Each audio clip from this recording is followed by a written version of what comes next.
Hello students, आज का हमारा टॉपिक है रिफ्लेक्शन ऑफ लाइट अर्थात प्रकाश का परावर्तन। बहुत ही महत्वपूर्ण टॉपिक है जिसे आप क्लास 8th में भी पढ़ चुके हैं और आगे आने वाली क्लासेस में भी आपके लिए बहुत महत्वपूर्ण ये टॉपिक रहेगा। तो चलिए शुरू करते हैं। तो प्रकाश का परावर्तन क्या होता है? जब प्रकाश किरण एक अपारदर्शी पॉलिश युक्त पृष्ठ पर आपतित होती है अर्थात टकराती है, तो ये टकराकर पुनः उसी माध्यम में लौट जाती है। समान माध्यम में प्रकाश की किरण के लौटने की परिघटना को प्रकाश का परावर्तन कहते हैं।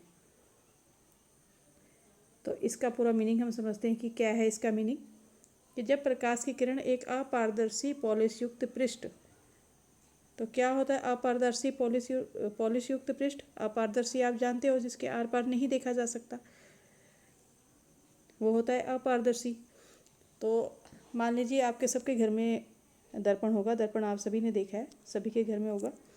तो उसके आगे की सतह होती है चमकीली और पीछे का पृष्ठ, उस पर पीछे की जो सतह होती है उस पर क्या होती है? पॉलिश होती है। तो वो एक अपारदर्शी पॉलिश युक्त पृष्ठ का एक उदाहरण है।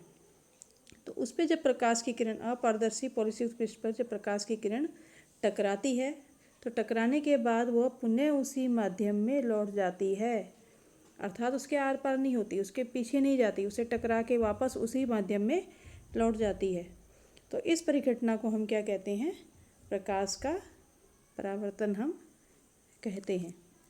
जैसे आपके सामने एक रेखा चित्र है, इससे आपको और भी अधिक स्पष्ट होगा। तो यहाँ पर ये जो आपको सतह दिखाई दे रही है, ये सतह, ये क्या है? परावर्तक सतह है। जब परावर्तक सतह पर किसी प्रकाश स्रोत से कोई किरण आपतित होती है अर्थात टकराती है, जैसे किरण ए है यहाँ पर, ये इस पर आपतित हो रही है, आप तीर का निशान नीचे की ओर देख रहे हैं, अर्थात ये आपतित हो रही है, इसे टकरा रही है।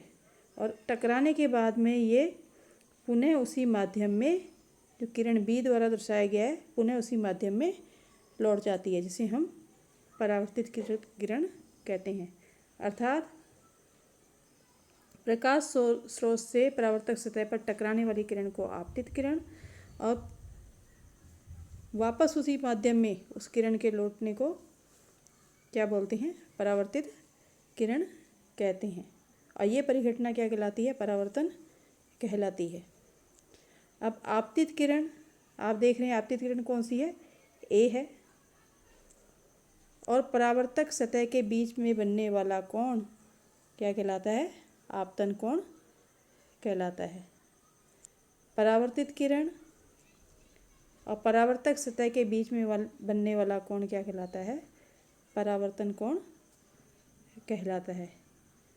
आपतन कोण को यहाँ पे आई से दर्शाया गया है और परावर्तन कोण को आर से दर्शाया गया है। आपको बीच में ये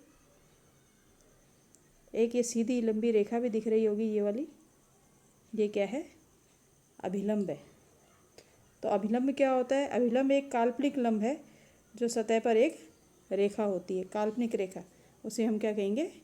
अभिलंब कहते हैं। और ओ क्या है? आपतन बिंदु, जिस पे ये किरण टकराती है। अब है परावर्तन के नियम।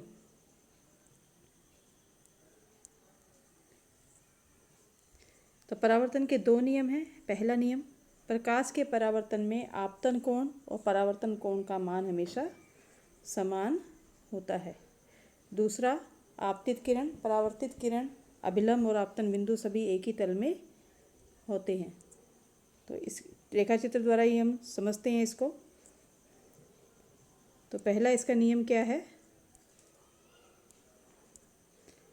कि प्रकाश के परावर्तन में आपतन कोण और परावर्तन कोण का मान हमेशा क्या होता है?